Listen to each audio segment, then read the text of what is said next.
ماوەیەکە لە بازاڕەکانی هەرێمی کوردستان بەهای دۆلار بە شێوەیەکی بەرچاو ڕووی لە بەرزبوونەوە کردووە. ئەمە ژوای کردووە بازار سەقامگیری لەدەست بدات و بەردەوام نرخی پێداویستیە سەرەکیەکانی هاوڵاتیان ڕوو لە بەرزبوونەوە بێت. فرۆشیار و کاسبکاران باز لەوە دەکەن بەرزبوونەوەی نرخی دۆلار وای کردووە خواستی کڕنی پێداویستەکان لە لای خەڵکەوە کەم بێتەوە. کاریگەریشی لەسەر کەمبوونەوەی جوولەی بازار دروست کردووە. دۆلار گرامی تاسلی ئەشەهر دەکا حکومانی هەتێدا نییە بازارەکەش ڕاگرتیە ئەشاش هەم کەلپل گران بووە پارە نییە لەسەر ئەوی دەکری ئەوی گران دەبیت دەن ئەمە هەر خێری خۆن دێخنە سەرێ بەس ئەوی دەخۆ ئەو گران دەبێت ئەوی دەکریتن لە سەوی گران دەبی یعنی بابەتەکە بە 100 دۆلاری بی ئەگە 4000 بێ دەخوارێ تاسی لە ئەشیاکەی دەکەن سعری مناسب تێ دەبی هەم لە فەقیرەکەش باشترەوە حام لە کۆمەرگای حام باشترە وەرەقە داغەزی زۆر کاریگەریشی بووە لەبەرەوەی بە دۆلار بەرز بوویتەوە بازارەکەمەش کز لاواز و کز بووە خەڵکەش توانێ ئەوەی نییە کە بە گرانی شتی بکڕی شتەکەش هەمووی گران بۆ بەجێرە بە دۆلارە ماوەدەکەش هەمووی گران بووە بە دۆلار ناچار ئەمەش سعرەکەی زیاد باوێنە سەری نرخەکەی کە زیاد داوێت سەرێ خەڵکەش پێی ناکرێت دەرێ گرانە بەرامبەرەوەی کە دۆلار گران بووە ئەشیاکەش هەمووی هەرستاوەڵە.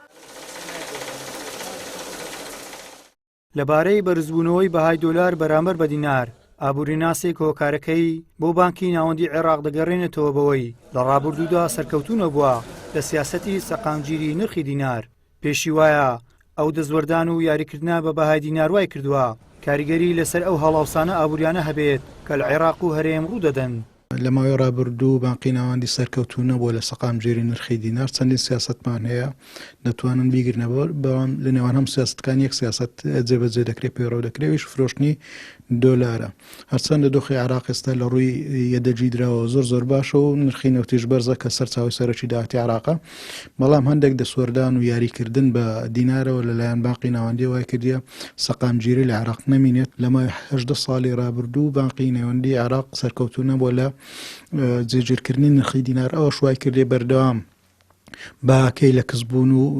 کەمبوونەوەدا بۆ ئەوە شوای کردی هەڵاوسان لە سنوور دەربچیت و توانای کڕینی هاوڵاتیان زۆر کەس بیتەوە کاریگەری هەبوو لەسەر زیادبوونی ژمارەی هەژاران و زیادبوونی بێکاریش لە عێراق و لە هەرێمی کوردستانیش.